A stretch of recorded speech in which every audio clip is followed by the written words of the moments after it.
Hello and welcome to Talking with Tina. Today I am with Ben Eden. Hello, Ben. How are you? I'm doing great. Thank you.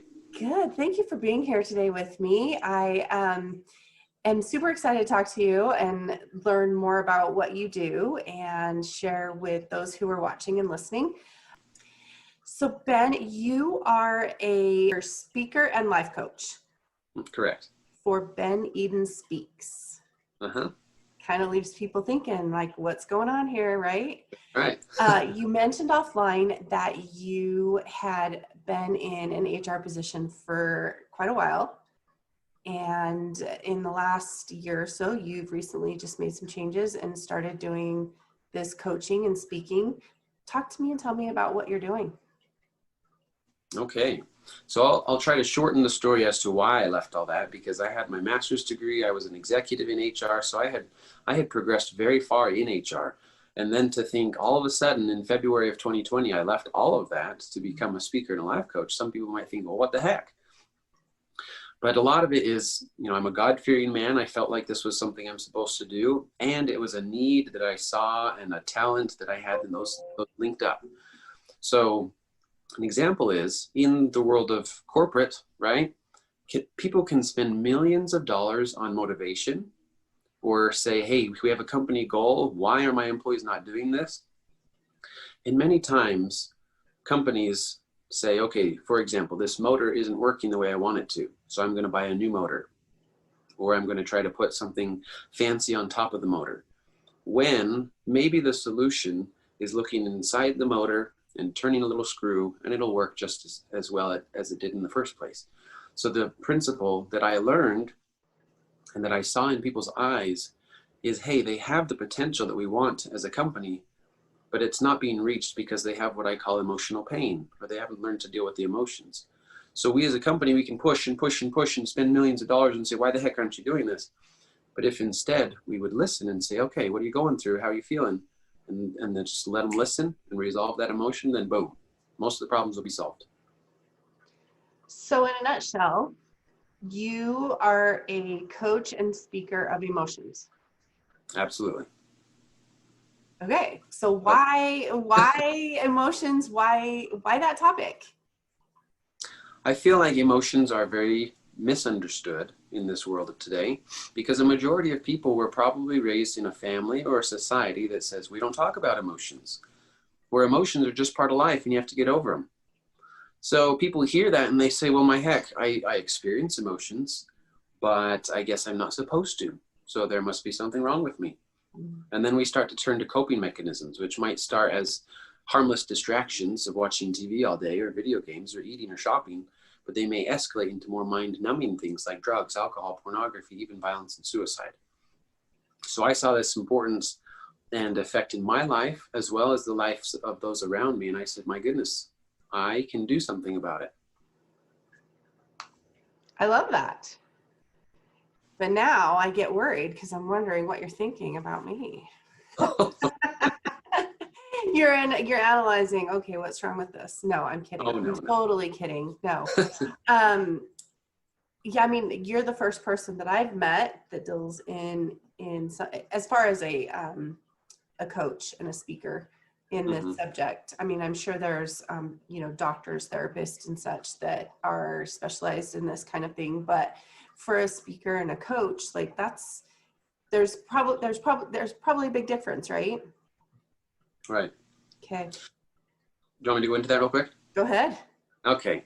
So I have nothing against therapists. So whatever I say now, I hope nobody takes as, oh, therapists are bad. I used a therapist, amazing, and that's how I got to where I am. Okay, so it was huge.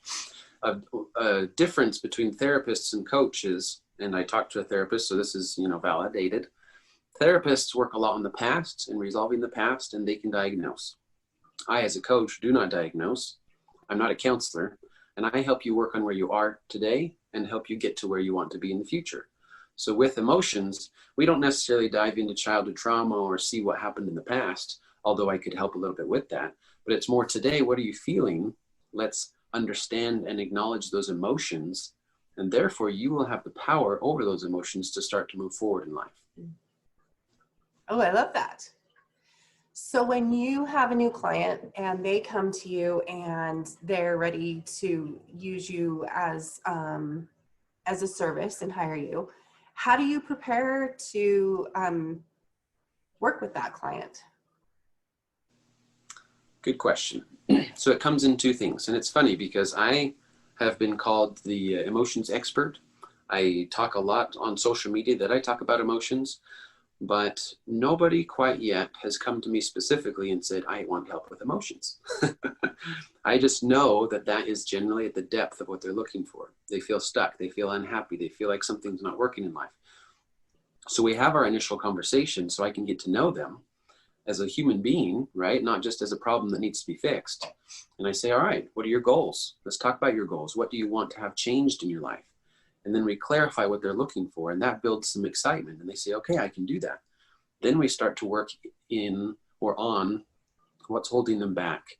And many times it's an emotion. Like I said, if we have an unresolved emotion, we try to turn to a behavior to try to solve it.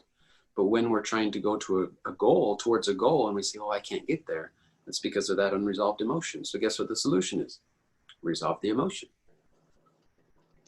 No, it totally makes sense. That, I mean, you think about just how, I don't know, I know the goals that I've set for myself, and sometimes, you know, you do get kind of in that place where you're not sure, and then you decide to just not go anymore, or it's just more of a challenge.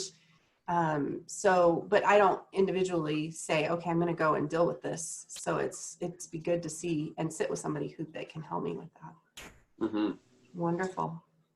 I'll give you 2 examples if I can. Sure. Maybe you can relate, or people listening can relate. Have you ever felt upset that you're upset? Right? I mean, it bugs me that I'm upset. What the heck?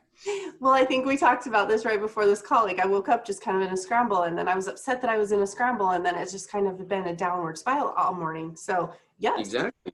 Yeah. And that falls in the category of us not feeling okay to feel.